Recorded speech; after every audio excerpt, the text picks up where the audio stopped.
Ito yung process ng pag-add ng mga learners or pag-enroll ng mga learners dun sa classroom natin sa LMS. So, puntahan natin yung classroom by clicking Site Home. And then, Baguio City. View More.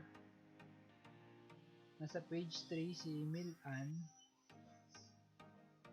And then, Milan.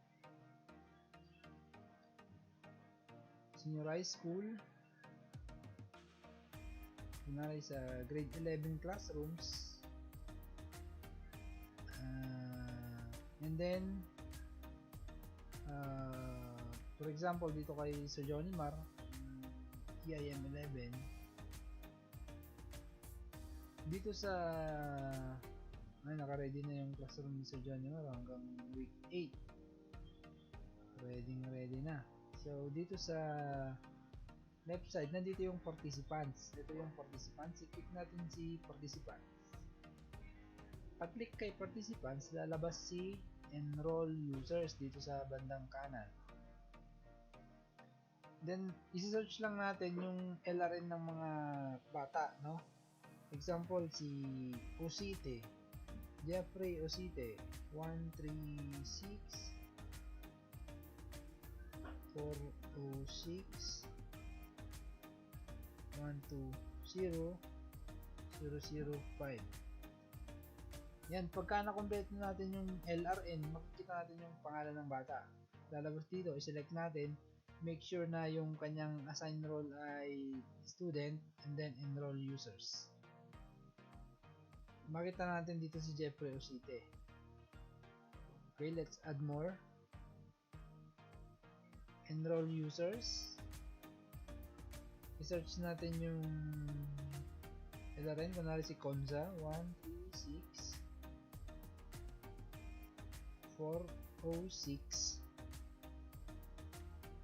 120 021 406 120 021. Yan, si Keith Audrey Konza. Yan, click natin, make sure na student yung kanyang role, and then enroll users. Yan, si Konza. Hindi lang students ang i-add natin, i-add din natin yung kanilang mga subject teachers para dito rin mag-upload, mag-import ng modules yung mga subject teachers natin. For example, si Ma'am Flies, i-add ko si Ma'am Flies, enroll users.